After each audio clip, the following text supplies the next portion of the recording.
শুক্রবারে জুমার নামাজ কি পুরুষ মহিলা একই সময় পড়তে পারবে? কেউ কেউ বলে পুরুষরা মসজিদ থেকে নামাজ পড়ে আসার পর নাকি মহিলারা নামাজ পড়বে। ঢিলা নেওয়া কতটা জরুরি? যারা পেশাবের পর ঢিলা ব্যবহার করে না তাদের পেছনে নামাজ পড়া যাবে কিনা? মাথার চুল দাড়িতে কালো রং দেওয়ার বিধান কি হতে পারে? দেবর ভাবি যে পরকীয়া সম্পর্কের এই বিষয়ে কিছু বলে। আমি সাধারণত গীবত করি না, কিন্তু কেউ আমার সামনে গীবত করলে আমিও নিজের অজান্তে গীবত করে ফেলি। এর থেকে কিভাবে মুক্তি পাবে? এই প্রতিবেশী হারাম উপার্জনের টাকায় কেনা খাবার দিলে অপচয় যাতে না হয় সেজন্য ইচ্ছে না থাকলেও খেতে হয়, এর জন্য মুক্তির উপায় কি? দুঃখ কষ্ট অভাব ও দুশ্চিন্তা থেকে মুক্তির জন্য দোয়া বলে দেন। পীরের মুরিদ না হলে নাকি পরিচয়হীন ছাড়া থাকে এবং তার পীর মুরব্বী শয়তান হয়। লাশ দাফনের পর কবরের পাশে পূর্বমুখী হয়ে দাঁড়িয়ে আজান দেওয়া জায়েজ আছে কিনা? কোরআন হাদিসের আলোকে জানতে চাই। লাশ দাফনের পর পূর্বমুখী হয়ে বা পশ্চিমমুখী হয়ে কোনো মুখী হয়ে আজান দেওয়ার কোনো সিস্টেম শরীয়তে নাই।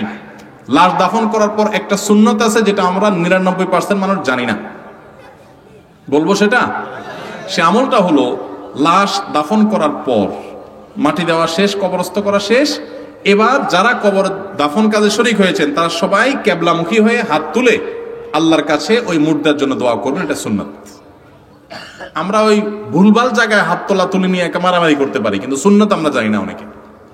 নবী সাল্লাল্লাহু আলাইহি সাল্লাম মাটি দেওয়ার পর কিবলামুখী হয়ে বলতেন, সালু লি আখিকুমুত তাসবিহ, ইস্তাগফিরু লি আখিকুম ওয়া সালু লাহুত তাসবিহ।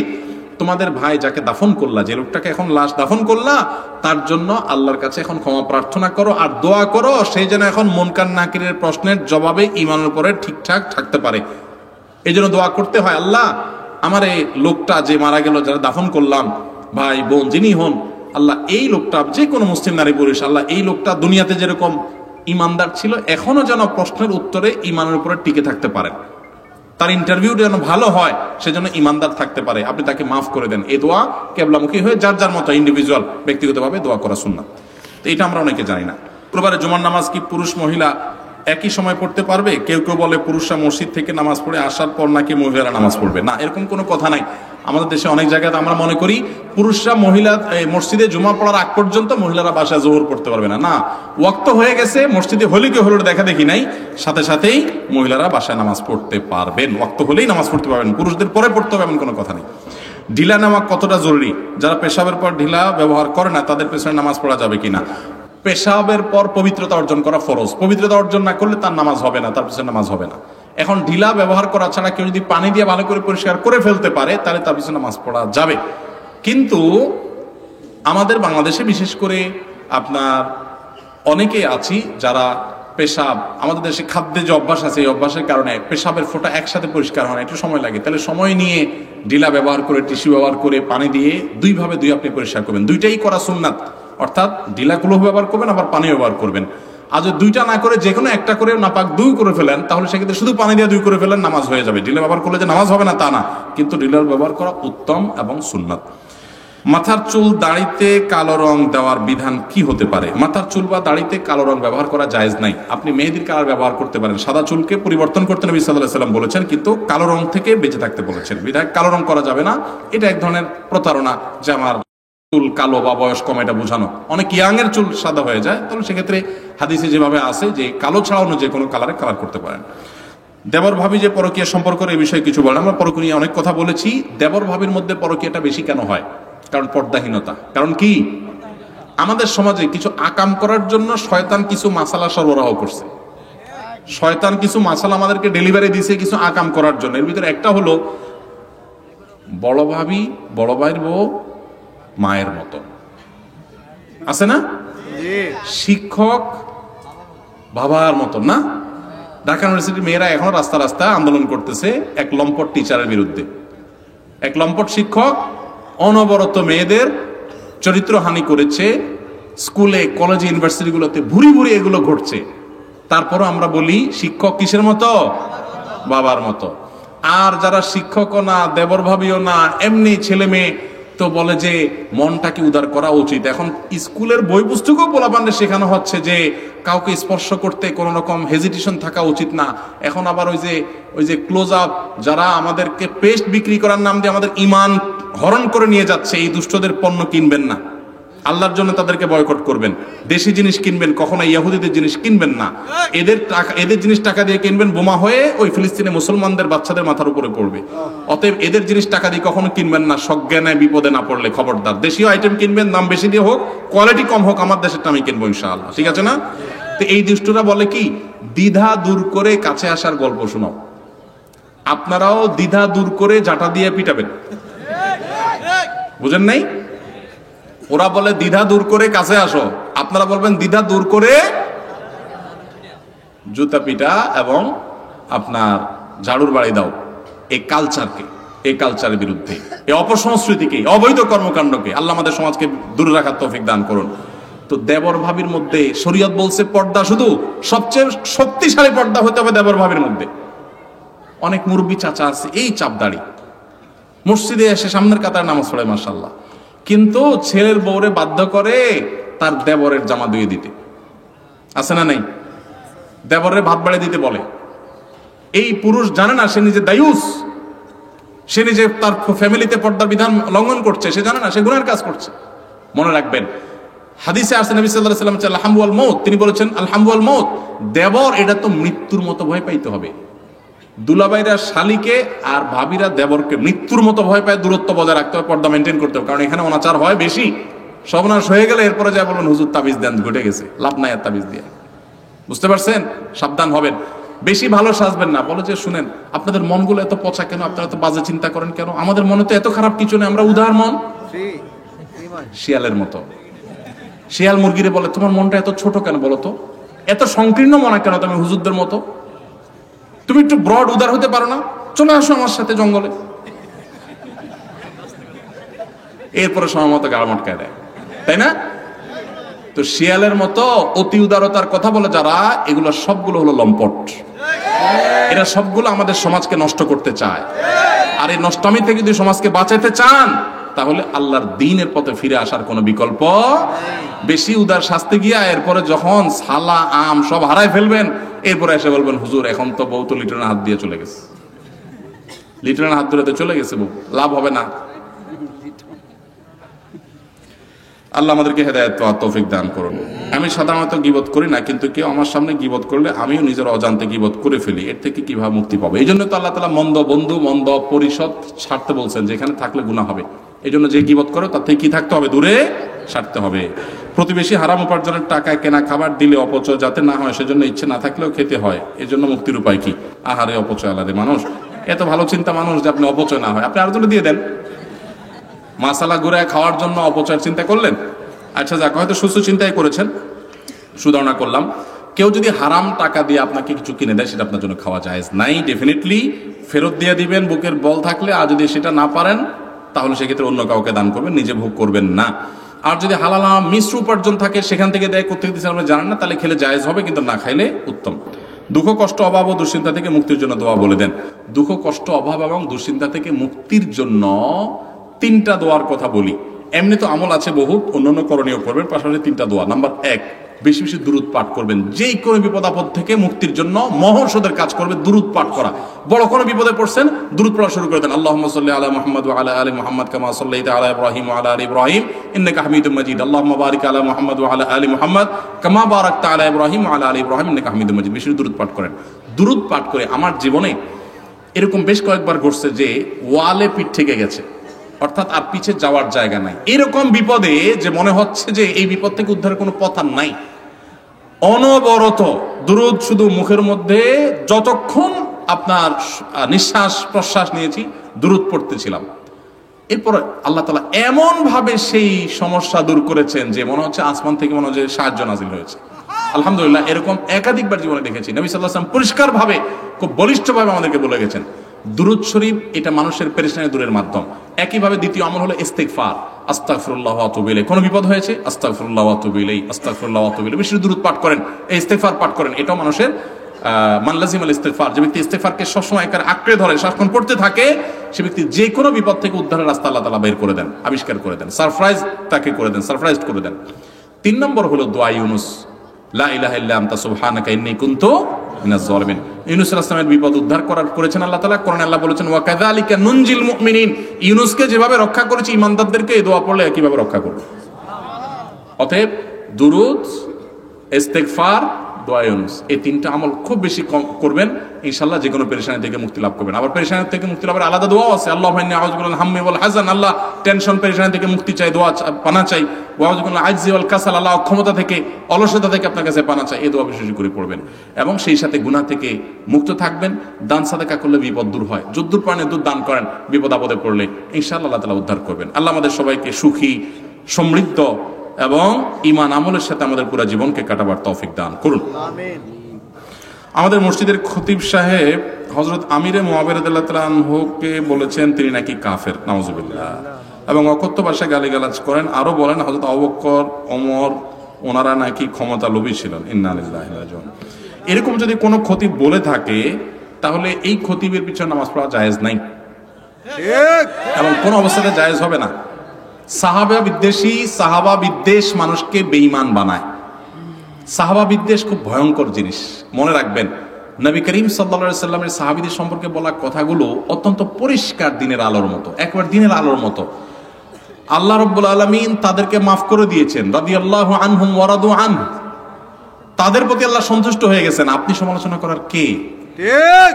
নবী সাল্লাল্লাহু আলাইহি সাল্লাম বলেছেন সাহাবীরা যদি সামান্য এক মুদ পরিমাণ বা সামান্য একটু দান আল্লাহর রাস্তায় করে, তোমরা বহুত পাহাড় পরিমাণ দান করলেও তাদের দামানে সওয়াব হবে না, তাদের সমান হবে না। কেন? কারণ তাদের নিষ্ঠা, তাদের ইখলাস তোমাদের চাইতে বহুগুণ বেশি, তুলনাযোগ্য না। তাদের যে ত্যাগ, হুয়া যে তাবাকুম, আল্লাহ তাআলা তাদেরকে বলেছেন তোমাদেরকে আল্লাহ নির্বাচন করেছেন তার রাসূলের জন্য, এমনি এমনি হয় না। সাহাবীদের মর্যাদা নিয়ে বহুত কথা আছে।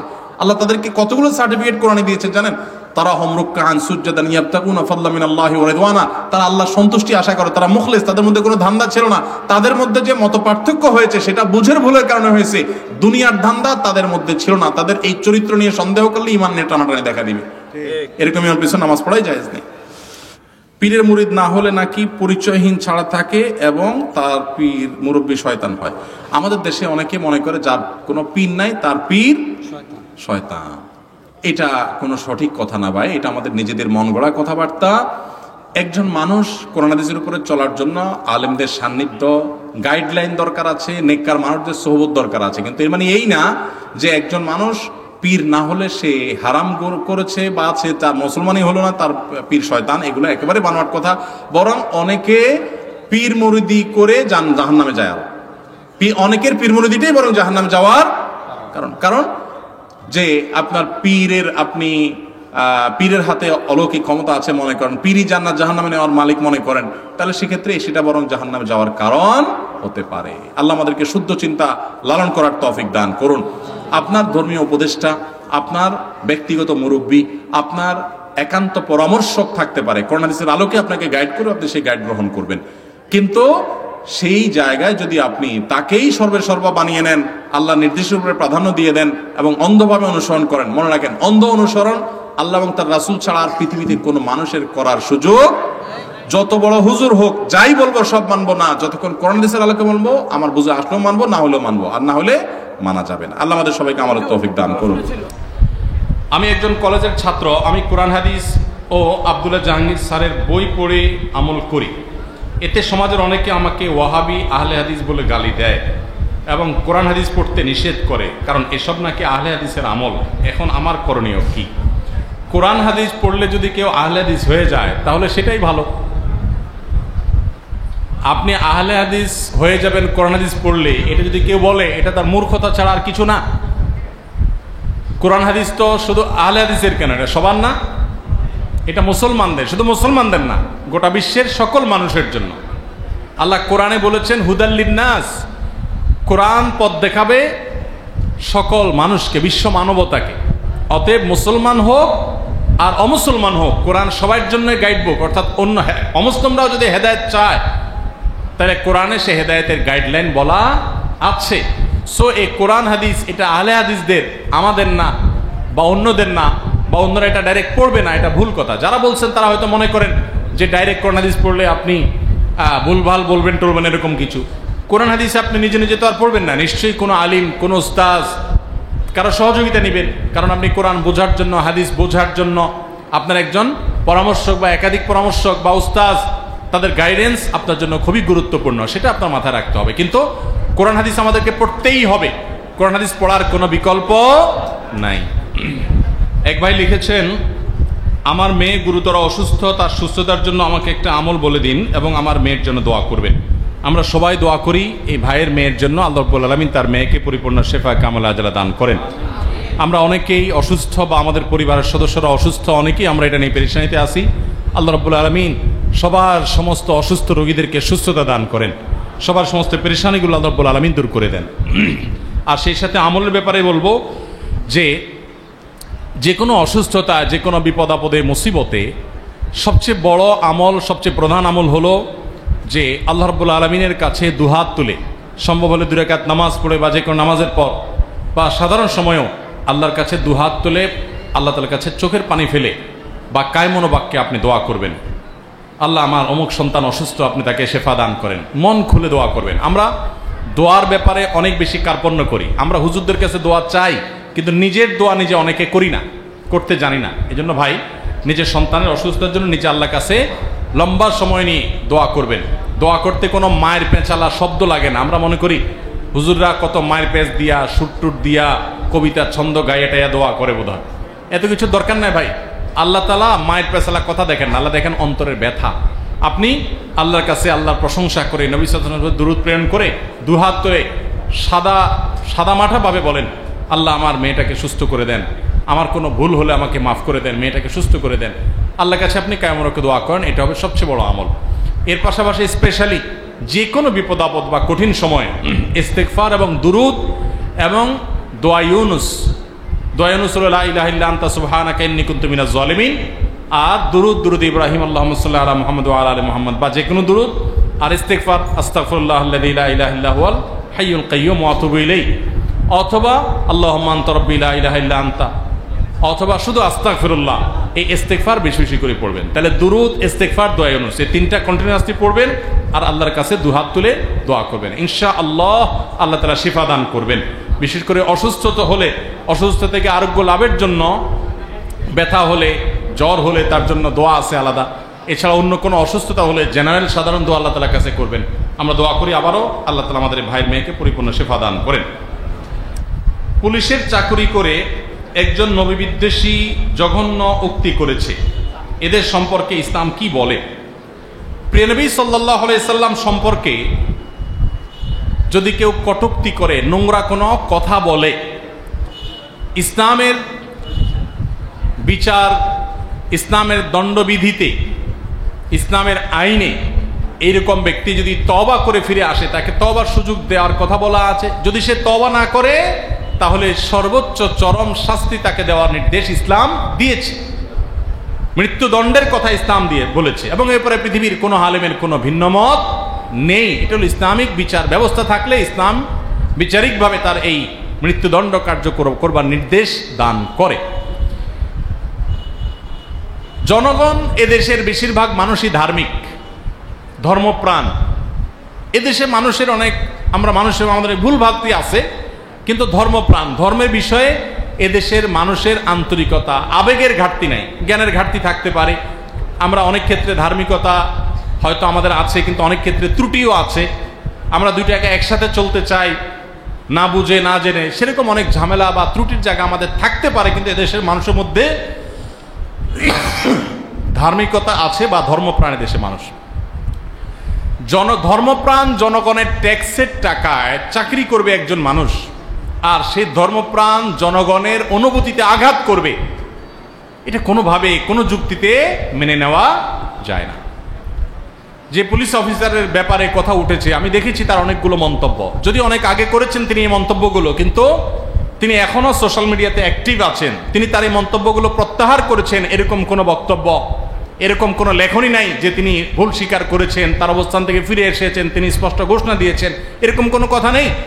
তিনি আমাদের প্রিয় নবী সাল্লাল্লাহু আলাইহি সাল্লাম সম্পর্কে, আম্মা জানা আয়েশা রাদিয়াল্লাহু তাআলা সম্পর্কে এমন জঘন্য মন্তব্য করেছেন যে এই দেশের কোনো পুলিশ অফিসার, এই দেশের ধর্মপ্রাণ জনগণের ট্যাক্সের টাকায় যার চাকরি বাকরির সকল সুযোগ সুবিধা সে পায়, যার পোশাক আশাক বেতন ভাতা সবকিছু ধর্মপ্রাণ মানুষের ট্যাক্সের টাকায় হয়, সেই লোক জনগণের ট্যাক্সের টাকা খেয়ে জনগণের অনুভূতিতে, ধর্মানুভূতিতে আঘাত করা, আমাদের প্রাণের নবী সাল্লাল্লাহু আলাইহি সাল্লামের স্ত্রীকে নিয়ে, আমাদের উম্মুল মুমিনিন মুসলমানদের মা আয়েশা রাদিয়াল্লাহু তাআলাকে নিয়ে কটূক্তি করবে, এটা কোনোদিনই কোনোভাবেই মুসলমান মেনে নিতে পারে না। আমরা জোরালোভাবে দাবি রাখতে চাই ঊর্ধ্বতন কর্তৃপক্ষের কাছে যে গোটা বাহিনীকে কলঙ্কিত করার মতো এরকম যে মানুষ আছে তাদেরকে বরখাস্ত করে তাদের বিচারে মুখোমুখি করা হোক, বিভাগীয় তদন্ত করে তাদেরকে তাদের এই অপকর্মের প্রায়শ্চিত্ত তাদেরকে করতে বাধ্য করা হোক। কারণ আমরা জানি আমাদের অনেক পুলিশ ভাইরা আছে, মানুষ হিসাবে তাদের যত ভুল ত্রুটি থাকুক, অনেক পুলিশ ভাইরা আছেন ধার্মিক, নামাজ কালাম পড়েন, অনেকে আছেন হালাল হারাম মেনটেন করেন, যত সমস্যাই থাকুক অনেক পুলিশ ভাইরা আছেন যারা চেষ্টা করেন আল্লাহকে স্মরণ করতে। কিন্তু এরকম দু একজন কুলাঙ্গার যে নবী সাল্লাল্লাহু আলাইহি সম্পর্কে কটূক্তি করে, তার স্ত্রী শায়দর্মিনী আয়েশা রাদিয়াল্লাহু আনহা সম্পর্কে কটূক্তি করে, জঘন্য উক্তি, আমি সেগুলো কোট করতে পারবো না, না হলে আমি কোট করতাম। এরকম জঘন্য উক্তি যে করে তাকে অবশ্যই বিচারের আওতায় আনতে হবে। এটা এদেশের মানুষের প্রাণের দাবি। কি বলেন? এদেশের মানুষ সবকিছু মেনে নিলেও, সবকিছু সহ্য করলেও প্রিয় নবী সাল্লাল্লাহু আলাইহি ওয়াসাল্লাম অপমান কোনো দিন সহ্য করেনি। এদেশে প্রিয় নবী সাল্লাল্লাহু আলাইহি ওয়াসাল্লামের অপমান সহ্য করার ইতিহাস কখনো, সবকিছু মেনে নিলেও মুসলমানরা এদেশে কখনো প্রিয় নবী সাল্লাল্লাহু আলাইহি ওয়াসাল্লাম অপমান সহ্য করেনি। অতএব আমি আশা করব যে এই কুলাঙ্গারকে একজনের জন্য কেন গোটা বাহিনী তার এই কলঙ্কের দায় নিয়ে বেড়াবে, বরং তাকে উপযুক্ত শাস্তি দেওয়ার মাধ্যমে, তাকে বরখাস্ত করার মাধ্যমে গোটা বাহিনী তারা কলঙ্ক মুক্ত হওয়ার চেষ্টা করবে। অন্তত তার এই অপকর্ম এটাকে যে তারা সমর্থন করে না এটা তারা প্রমাণ করবে, এটা আমি আশা করি এবং জোরালোভাবে বিশ্বাস করি। এবং তাদের প্রতি সেই উদাত্ত আহ্বানও আমি রাখি যে ইমানের দাবি থেকেও এবং দেশের শান্তি শৃঙ্খলা, বিশেষ করে জনগণের যে আপনার ইমানি চেতনা আছে সেটার প্রতি শ্রদ্ধা দেখিয়ে এটি করা উচিত। এবং আমাদের সংবিধানও কোনো মানুষের ধর্মীয় অনুভূতিতে আঘাত হানার অনুমতি আমাদেরকে দেয় না। এমনকি আমরা মুসলমানরাও অন্য কোনো ধর্মের মানুষের কোনো ধর্ম নিয়ে, ধর্মীয় ব্যক্তি নিয়ে কোনো কটূক্তি করা, নোংরা মন্তব্য করা, তাদেরকে হার্ট করতে পারে, হিট করতে পারে, এরকম কথা বলার শিক্ষা ইসলাম আমাদেরকে দেয় না। কোরআনে আল্লাহ তাআলা নিষেধ করেছেন যে তোমরা তাদের তাদের উপাস্যদেরকে গালমন্দ করো না, বা যারা উপাসনা করে আল্লাহ ছাড়া অন্য কাউকে তাদের গালমন্দ করো না, আল্লাহ নিষেধ করেছেন। তাহলে আমরা আশা করব যে এই পুলিশ অফিসারের দৃষ্টান্তমূলক শাস্তি দেওয়া হবে যে প্রিয় নবী সাল্লাল্লাহু আলাইহি সাল্লাম এবং আম্মা জান আয়েশা সম্পর্কে জঘন্য এবং নোংরা ভয়ঙ্কর ভাবে তার নিয়ে কটূক্তি করেছে এবং বাজে কথা বলেছে। কি বাজে কথা বলেছে আমি সেটা মুখ দিয়ে উচ্চারণ করতে চাচ্ছি না, এই নোংরা কথাগুলো আমার মুখ দিয়ে উচ্চারণ করতে চাচ্ছি না, সোশ্যাল মিডিয়াতে আপনারা ঘাটলে দেখতে পাবেন। অতএব জনগণের, ধর্মপ্রাণ জনগণের ট্যাক্সের টাকায় যার পোশাক আশাক, খাওয়া দাওয়া, বেতন ভাতা হয়, কত বড় নিমক হারাম হলে, কত বড় নির্লজ্জ হলে, কত বড় বেহায়া হলে সেই জনগণের ধর্মানুভূতিতে আঘাত হওয়ার দুঃসাহস করে। আমরা দোয়া করি আল্লাহ রাব্বুল আলামিন এই লোকটাকে হেদায়েত দান করুন, তিনি তার ভুল বুঝতে পেরে প্রকাশ্যে তওবা করে তার অবস্থান থেকে ফিরে আসুন। আমরা সেই আহ্বান তার প্রতিও রাখছি। আল্লাহ তাআলা আমাদের সবাইকে তওবা করার তৌফিক নসিব করুন। যারা ধর্মীয় লেবাসকে পুঁজি করে দুর্নীতি করে বেড়ায়, এটা কেমন কাজ? অনেকে এখন দুর্নীতির চেয়ে দাড়ি টুপিকে নিয়ে বেশি ট্রল করতেছে। ভাই, সম্প্রতি প্রশ্নপত্র ফাঁসের ঘটনায় আপনারা জানেন এক ব্যক্তির আলোচনা খুব বেশি হচ্ছে যে তিনি মাথায় টুপি, মসজিদে যাওয়া, ধর্মীয় কাজ করা, এগুলোর জন্য চেষ্টা করেছেন এবং তিনি নাকি বলেছেন যে আমি এই দুর্নীতি করে অবৈধভাবে উপার্জন করা টাকা সব আল্লাহর রাস্তায় খরচ করেছি, দিনের কাজে খরচ করেছি। এই আল্লাহর রাস্তায় চুরি করে সেই টাকা আল্লাহর রাস্তায় খরচ করাটা হলো কোরবানির জন্য গরু চুরি করার মতো। একজনে গরু চুরি করছে, আরেকজনে গরু চুরি করে এনে বিসমিল্লাহ আল্লাহ আকবার বলে কোরবানি করে দিছে গরু, সওয়াব হবে না গুনাহ হবে? সে যদি বলে আমি তো ভালো কাজ করছি, চুরি করলে কি হবে? চুরির গরু দিয়া কোরবানি করছি, তারে ভালো কাজের কোনো মূল্য আল্লাহর কাছে হবে?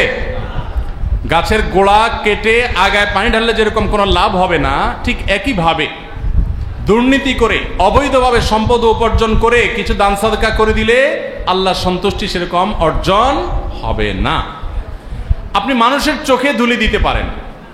আমাদের দেশে অনেকেই আছেন যারা চুরি ডাকাতি 2 নাম্বারই করে সম্পদের পাহাড় গড়েন, এরপরে একটা বয়সে এসে রিটায়ারমেন্টে যাওয়ার পর বা একটা পর্যায়ে এসে মসজিদে, মাদ্রাসায়, মাহফিলে হুজুরদেরকে, আলেম ওলামাদের, গরিব দুঃখীদের দান সাদকা করে তার একটা ইমেজ তৈরি করেন এলাকাতে, হাজি সাহেব, গাজী সাহেব, টুপিওয়ালা সাহেব, জুব্বাওয়ালা সাহেব, উনি অনেক সাহেব হয়ে যান।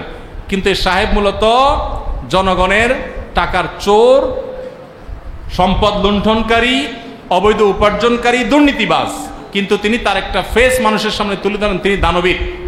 তো তার এই দানবীরতা দেখে, দানশীলতা দেখে সাধারণ মানুষ বিভ্রান্তিতে পড়ে যান, তারা তাকে ভালো মনে করেন হয়তোবা, কিন্তু আল্লাহ তাআলা তার প্রিভিয়াস সকল হিস্ট্রি জানেন না। তো এই সমস্ত দান সদকা করে মানুষের চোখে ধুলি দেওয়া যেতে পারে, কিন্তু আল্লাহকে কোনোভাবে বিভ্রান্ত করার সুযোগ নেই। আল্লাহ সব কিছু জানেন বিধায় যে আল্লাহর কাছে শাস্তি এবং পুরস্কার, যে আল্লাহর কাছে জান্নাত এবং জাহান্নাম, সে আল্লাহকে কোনোভাবে এই দুর্নীতির টাকা দান করে খুশি করার কোনো সুযোগ নেই। এখন যারা বলছেন যে এই লোকটা দাড়ি টুপি রেখে তারপরে দুর্নীতি করছে, শুধু এই লোকটা করছে তা না, আমাদের সমাজে অনেক লোক আছে দেখবেন দাড়ি টুপি লাগাইয়া তারা দুর্নীতি করতেছে। এখন এটা দেখে অনেকে সোশ্যাল মিডিয়াতে দাড়ি টুপির সমালোচনা শুরু করছে। তো এটা হলো আরেক মূর্খতা। কেন মূর্খতা বললাম? দেখেন, 10 টাকার নোট জাল হয় না, 1000 টাকার নোট জাল হয়। যারা টাকা জাল করে 10 টাকার নোটের জাল করে, কত টাকার নোট জাল করে? কেন 1000 টাকার নোটের জাল করে? এটার ভ্যালু অনেক বেশি। যেটার ভ্যালু বেশি ওইটার জাল হয়, যেটা ভ্যালু কম ওইটার কি হয় না। দাড়ি টুপির ভ্যালু বেশি দেখেই তো চোর ডাকাতরা ওইটা নকল করে। দাড়ি টুপির মর্যাদা বেশি দেখেই চোর ডাকাতরা সেটা নকল করে। এখন 10 টাকার নোট যদি বলে যে ভাই আমার তো কোনোদিন জাল হলো না, ও 1000 টাকার নোট, তুমি খারাপ মানুষ এই জন্য তোমারে জাল করে মানুষ। 10 টাকার নোটের এই যুক্তি কি সঠিক না ভুল? আরে বেটা, তোমারে জাল করে কি লাভ হবে? তুমি 10 টাকা, তোমার দাম কি? এই জন্য তোমারে জাল করে না। 1000 টাকার নোটের জাল করা হয়, সেজন্য এটা কি 1000 টাকার নোটের কোনো দোষ? 1000 টাকার নোটের জাল হয় সেজন্য কি 1000 টাকার নোটের মর্যাদা কমে? অতএব দাড়ি টুপির মর্যাদা বেশি দেখে সেটাকে জাল করা হয়, এই জন্য দাড়ি টুপির মর্যাদা কমবে। চিটাররা দাড়ি টুপি পরে চিটারি করে, ভোট চোর, তারপরে আপনার দুর্নীতিবাজ, ডাকাত, মানুষের সম্পদ আত্মসাৎকারী, বিভিন্নভাবে প্রতারণা যারা করে, বিভিন্ন সময় এরা অনেকে ধার্মিক সাজে। এরা হলো ধর্ম ব্যবসায়ী, এরা হলো ধর্ম ব্যবসায়ী। সে ধর্ম ব্যবসা করছে, অন্যায় করতে গিয়ে ধর্মের লেবাস ধারণ করেছে। এখান থেকে বোঝা যায় ধর্মের লেবাসের ভ্যালু এই সমাজে আছে, এই জন্য সে সেটা ধারণ করেছে। এটাতে ধর্মের লেবাসের মর্যাদা আরো বাড়ে, এটার মর্যাদা যে আছে সেটা আরো প্রমাণ হয়। যারা এটা সমালোচনা করছে, ধর্মের লেবাসের সমালোচনা করছে, তারা মূর্খতার পরিচয় দিচ্ছে। তারা দুর্নীতি বাদ দিয়ে এখন ধর্মের লেবাসের সমালোচনা করছে। ভাইরা আমার, 1000 টাকার নোট এর দাম বেশি সেজন্য সেটাকে জাল করা হয়। এখন আপনি কি সমালোচনা জাল করার করবেন না নোটের সমালোচনা করবেন? জালকারীর সমালোচনা করবেন না নোটের সমালোচনা করবেন? ঠিক একইভাবে যে টুপি দাড়ি পরে দুর্নীতি করেছে, আপনি তার দুর্নীতির সমালোচনা করবেন, টুপি দাড়ির না। আল্লাহ তাআলা আমাদেরকে সঠিকটা বোঝার তৌফিক দান করুন। আমার আপার বিয়ে হয় না, বিয়ের জন্য তাবিজ ব্যবহার করা যাবে কিনা? অনেক সময় মতো বিয়ে না দেওয়ার কারণে এরপরে বিয়ে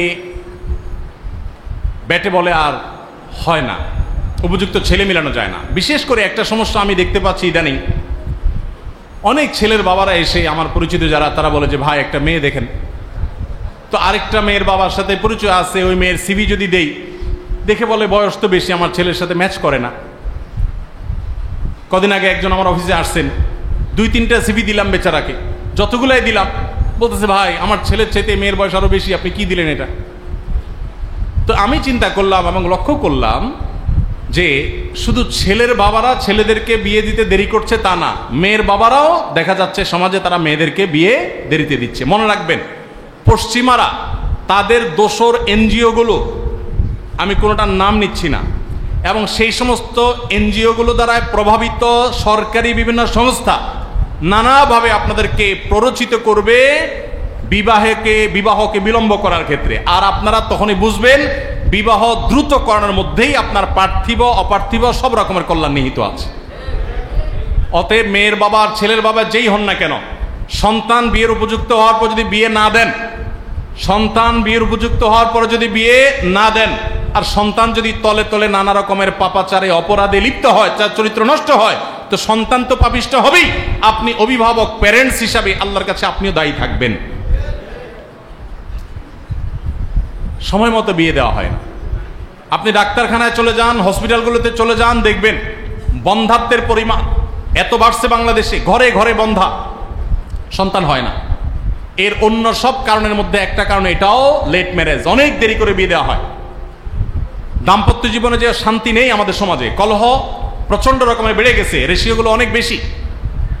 এর অন্যতম একটা কারণ যে দাম্পত্য সম্পর্ক কেন ভালো হচ্ছে না, কেন নষ্ট হয়ে যাচ্ছে আমাদের সম্পর্কগুলো, এর একটা বড় কারণ হলো এই লেট ম্যারেজ, দেরিতে বিয়ে। যাদের অনেক পরে বিয়ে হয় তারা মনে করে সব বুঝে শুনে নি, তারপর আস্তেদেরও বিয়ে করব, পায়ের উপরে দাঁড়ায় নি। দেখবেন অ্যানালাইসিস করে বেশিরভাগ ক্ষেত্রে এই ফ্যামিলিগুলোতে সংসারে শান্তির পরিমাণ কম থাকে। এই জন্য ভাই, ছেলে মেয়েদের উপযুক্ত হওয়ার পর আর বিলম্ব করবেন না। মনে রাখবেন, এমন ফেতনা সংকুল সময়, ওই ছেলেরা মেয়েরা তাদের চরিত্রকে বাঁচাতে পারছে না, ভয়ঙ্কর একটা সময় চলছে।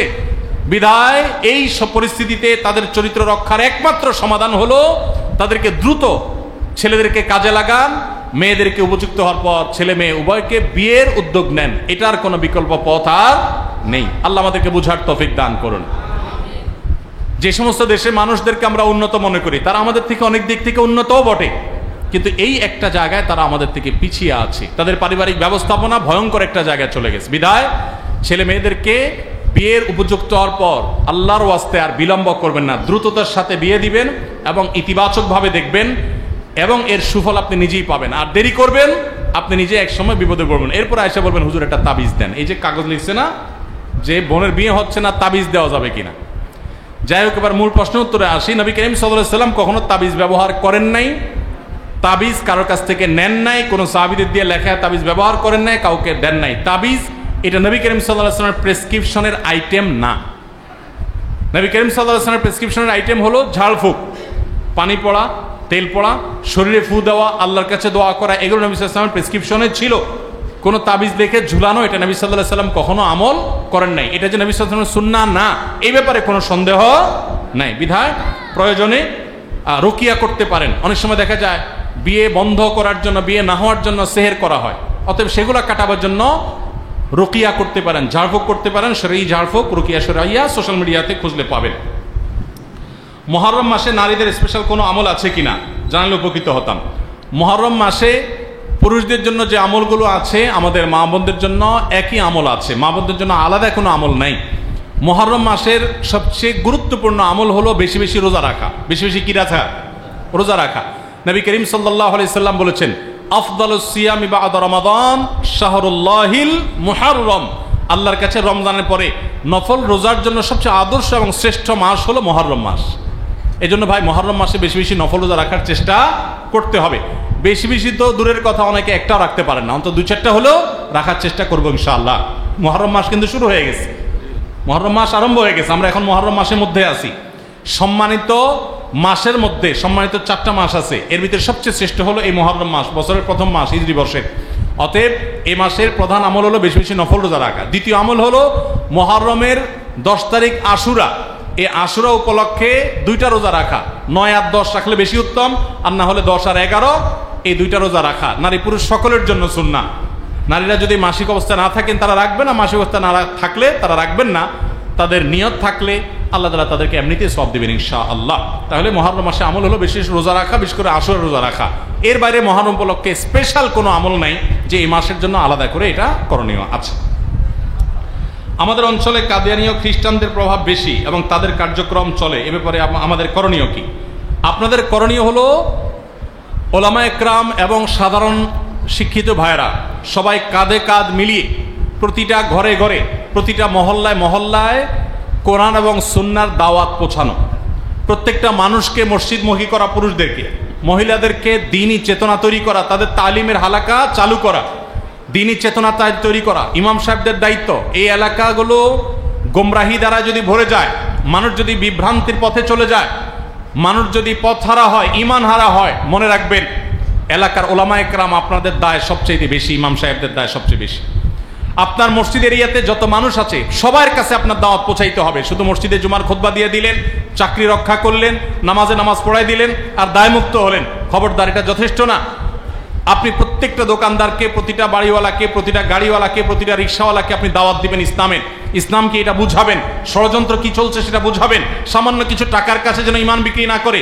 খ্রিস্টানরা তারা চক্রান্ত করে আমাদের সরল মনা মুসলমানদেরকে টাকা পয়সার লোভ দিয়ে বেঈমান করছে।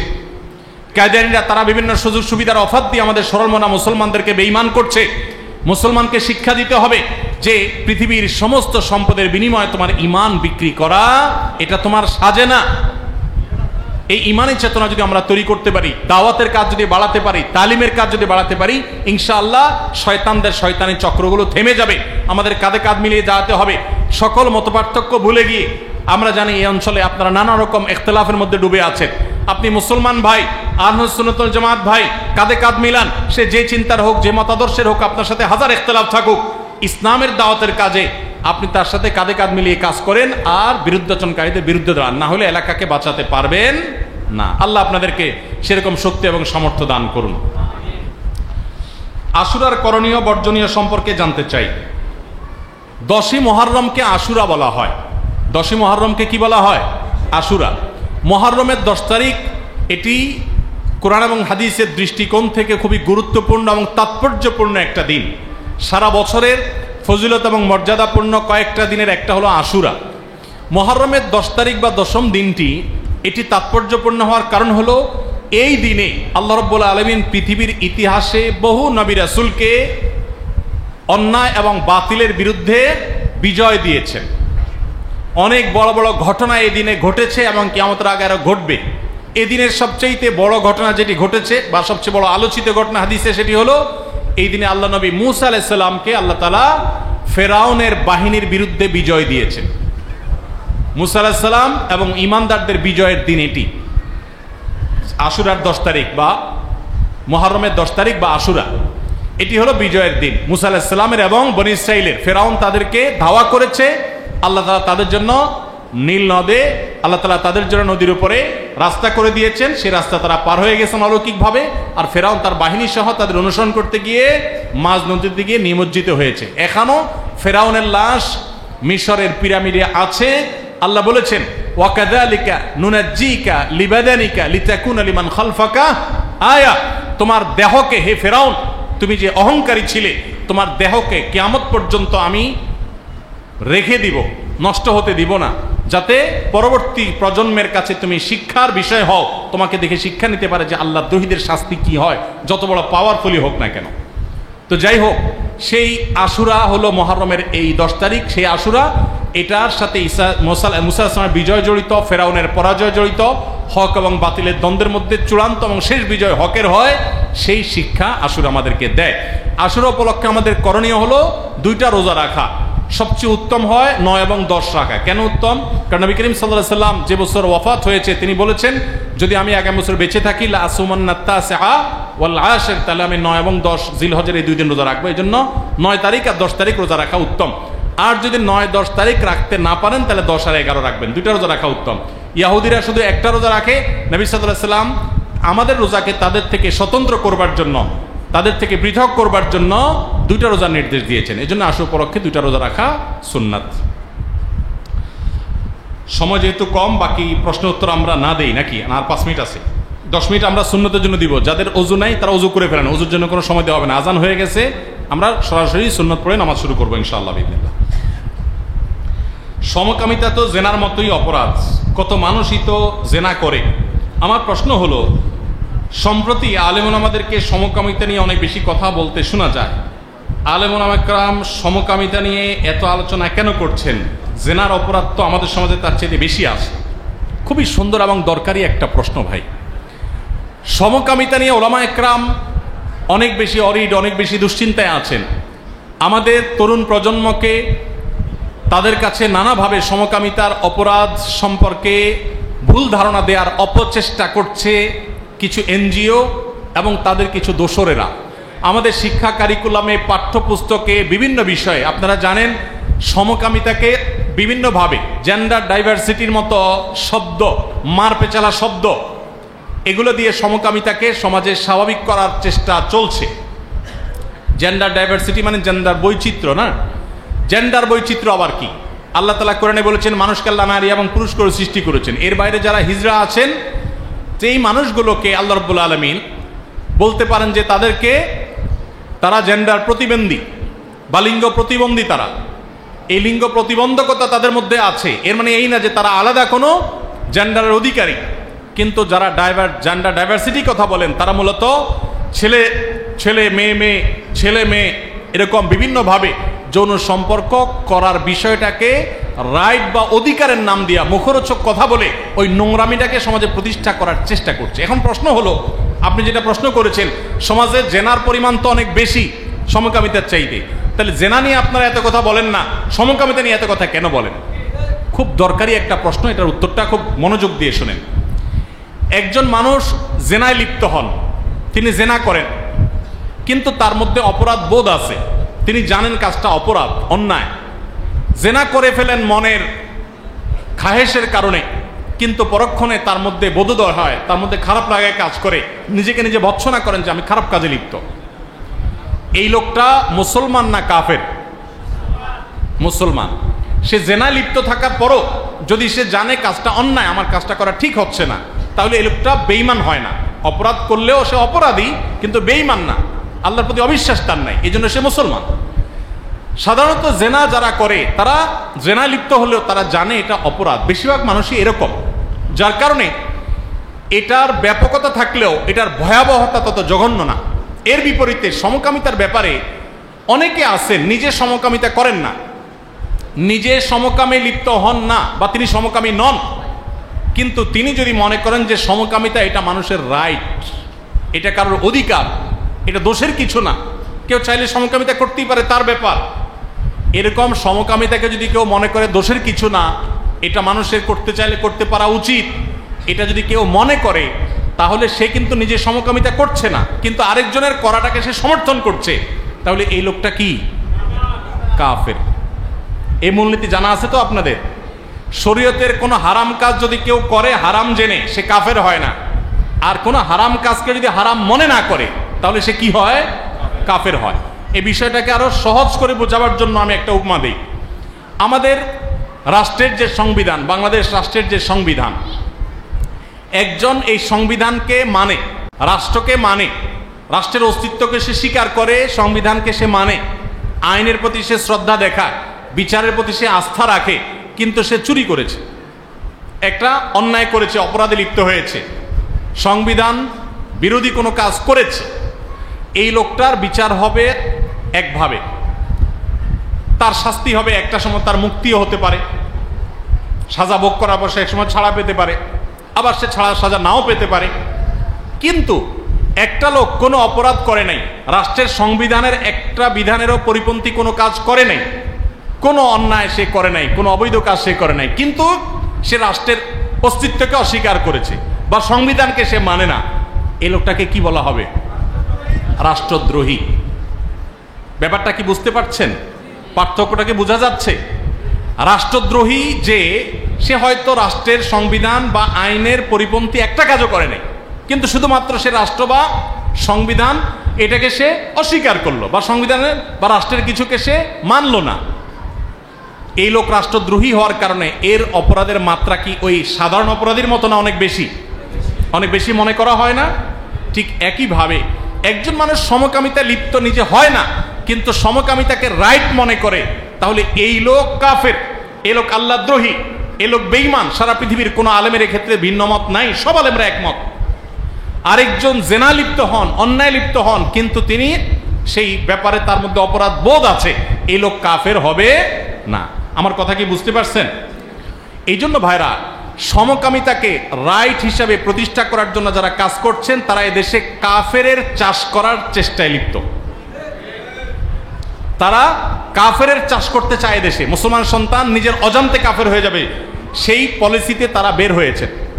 এখন আজকাল আমাদের স্টুডেন্টরা পৃথিবীর বিভিন্ন ইউনিভার্সিটিতে গবেষণা করার জন্য, চান্স পাওয়ার জন্য তাদেরকে বিভিন্ন ফর্ম ফিল আপ করতে হয়, সেখানে টিক দিতে হয়, আমি এটাতে সম্মত, ওইটাতে সম্মত। এর মধ্যে একটা থাকে যে আমি জেন্ডার ডাইভার্সিটি যৌন বৈচিত্র্য অথবা সরাসরি লেখা থাকে যে সমকামিতা এটা মানুষের রাইট, এই রাইট বা এই অধিকারে আমি বিশ্বাসী। শয়তানিকে অধিকারের নাম দিয়েছে, শুনতে শোনা যায়, অধিকার শুনলে আমাদের কাছে গা গরম গরম ভাব আসে। যেটা মানব সভ্যতাকে হুমকির মধ্যে ফেলে দিবে সেটার নাম হলো সমকাম। সমকামিতার মাধ্যমে পৃথিবীতে মানুষের জন্ম হবে?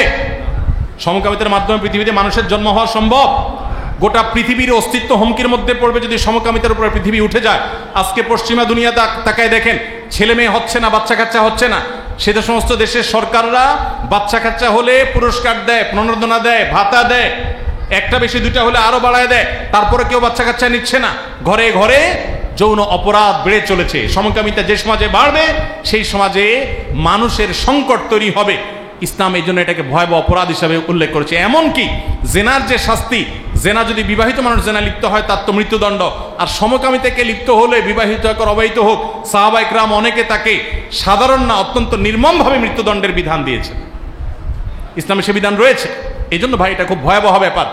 আজকাল দেখা যায় আমাদের দেশেও অনেক প্রতিষ্ঠানে এই সমকামিতা বান্ধব আপনার মূলনীতি করা হচ্ছে, পলিসি তৈরি করা হচ্ছে।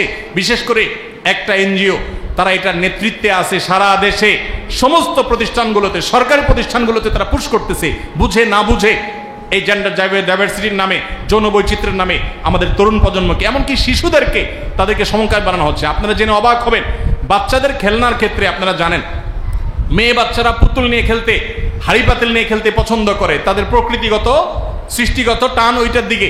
আর ছেলে বাচ্চারা গাড়ি ঘোড়া নিয়ে, সাইকেল রিক্সা নিয়ে বা এই জাতীয় জিনিস নিয়ে খেলতে পছন্দ করে, তাই না?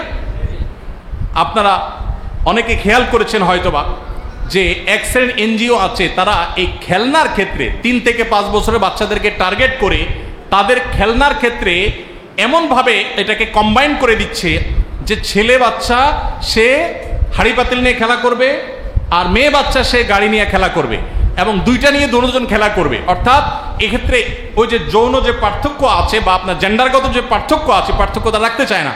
আমাদের পাঠ্যপুস্তক বইয়ে, জাতীয় পাঠ্যপুস্তক বইয়ে পাতায় পাতায় আপনারা দেখবেন এই ছবিগুলো রয়েছে। এখন আমি এই বছরের বইয়ের কথা বলছি, আমি নিজের চোখে দেখে বলছি যে বাচ্চাদের খেলনার মধ্যে মিশিয়ে ফেলা হচ্ছে। এই যে আমাদের নারী পুরুষের যে বৈচিত্র্য আল্লাহ রেখেছেন, এটাকে ধ্বংস করে একাকার করে ফেলার যে চক্রান্ত চলছে, এটার মূল উদ্দেশ্য হলো সমাজে যৌন অস্থিরতা এবং বিশেষ করে সমকামিতাকে প্রবেশ করানো। যেহেতু আমাদের সংবিধানে এখনো সমকামিতা এটা অপরাধ হিসাবে উল্লেখ আছে, 2 বছর কারাদণ্ডের কথা বলা আছে সমকামিতা লিপ্ত হলে। এই জন্য এই অপরাধটাকে প্রতিষ্ঠা করবার এক শয়তানের চক্রান্ত চলছে। আল্লাহ তাআলা আমাদের সবাইকে এই শয়তানদের শয়তানি থেকে বেঁচে থাকার তৌফিক দান করুন। ভাইরা আমার, তাহলে বোঝা গেল তো সমকামিতা নিয়ে ওলামা ইকরাম কেন এত বেশি অরিড। কারণ এখানে তলে তলে মানুষ কাফের হবে, সে টেরও পাবে না। নবী সাল্লাল্লাহু আলাইহি ওয়াসাল্লাম বলেছেন একটা সময় আসবে সকালে মানুষ ইমানদার থাকবে, বিকালে বেঈমান হবে। ইউসবিহুর রাজুলু মুমিনান ওয়া ইউমসি কাফিরা। এখন সেই সময় চলে আসছে। আপনি একটা টিক দিয়েছে যে আমি তো সমকামিতা লিপ্ত না, এই যে স্বীকৃতি দিলেন, আপনি বেঈমান হয়ে গেলেন, আপনি আল্লাহর বিধানকে অস্বীকার করলেন। আল্লাহ তাআলা আমাদেরকে দুনিয়ার সব কিছুর লোভ এগুলোকে উপেক্ষা করে হলেও আল্লাহর প্রতি ঈমানকে টিকিয়ে রাখার তৌফিক নসিব করুন। এবং সমকামিতার মতো এই শয়তানি কর্মকাণ্ড, শয়তানকে যারা পুজো করে তাদের রিচুয়ালের ভিতরে একটা হলো এগুলো। এই জন্য তারা এগুলোকে পুশ করতে চায়। আমরা অনেকে মনে করি কেন তারা এগুলো পুশ করতে চায়? শয়তানি সভ্যতার প্রতিষ্ঠা করবার জন্য। আল্লাহ তাআলা আমাদের সবাইকে এগুলোকে বিরুদ্ধে রুখে দাঁড়াবার তৌফিক দান করুন। জাযাকুমুল্লাহ খাইর। ভাই আরো প্রশ্ন আছে কিন্তু আমাদের হাতে সময় নাই। আমরা বলেছি নামাজের সময় অনেক বিলম্ব হয়ে গেছে। আপনাদের প্রশ্নগুলো আমরা নিয়ে যাচ্ছি ইনশাআল্লাহ, যদি আল্লাহ তৌফিক দান করেন। আমরা এগুলো আমাদের সামনের জুমাবারের যে লাইভ অনুষ্ঠান আছে সেই লাইভ অনুষ্ঠানে ইনশাআল্লাহ আমরা আপনাদের প্রশ্নগুলোর উত্তর দেওয়ার চেষ্টা করব। জাযাকুমুল্লাহ খাইর। যারা সুন্নাত পড়েন সুন্নাত পড়ে নেন এবং